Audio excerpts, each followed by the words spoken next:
Hello and welcome to another Photoshop video. This one is the Arty Lens Flare project. So with the provided file open in Photoshop, the first thing we do is go to duplicate the background layer by pressing either Command J on a Mac or Control J on a Windows machine.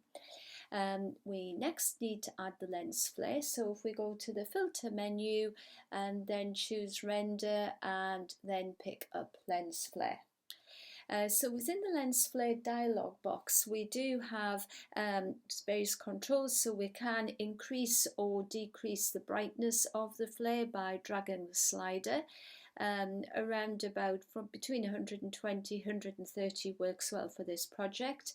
When it comes to lens type, you can change the flare as if the image was taken with a different lens, so you can experiment just by taking a look at what those choices are. And then within that dialog box we can move the lens flare around until we get it into the correct position. So at the moment we'll notice there is quite a white light which we can change using a gradient.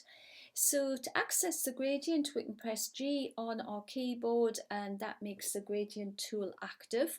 The gradient will be based on the choice of colours we have in the toolbox. So I'm going to click on the foreground colour and then just go up through the sliders to choose a nice warm orange. When I click OK, the foreground colour has now changed.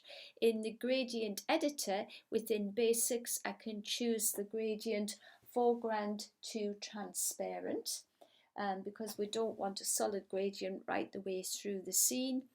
And so that has now been selected, and just one more step to do, and then the style of the gradient is going to be a radial gradient, so that's just the second gradient along. Again, we're going to choose that from the options bar. Our next step is to go to the layers panel and click on the plus to add in a new layer, and we now have the gradient ready to apply. So we're just clicking where our lens flare is within the image. Holding the shift key down will keep the line straight, and then we just simply click and drag halfway or so down our picture space and let go. So that's obviously very intense at the moment. So within normal, we can change our blend mode. And so that needs to be a nice soft blend. So I'm just going to choose soft light for that. If you feel the intensity is a little bit too much, you can always reduce the opacity of that layer down until you get the right sort of blend that you're happy with. If you want to get a little bit more of an intense effect, we can press Command and J in order to duplicate that layer. So again, depends really on the effect you're going for. You can either do this step or leave it out depending on how intense you wish it to appear. We're going to create another new layer at the top of the stack.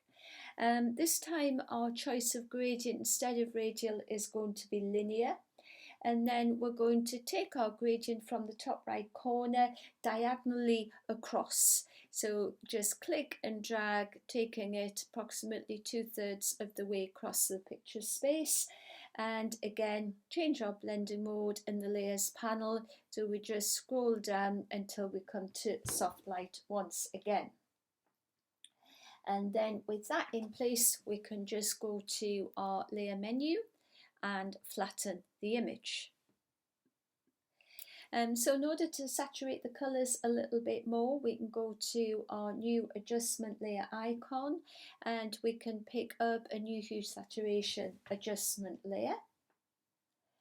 And then again, this is optional, just how much you want to increase the saturation. So we can take that up just a little bit. Depends really how much warmth you want to see coming through, and that's given us quite a nice effect in the foreground of the image.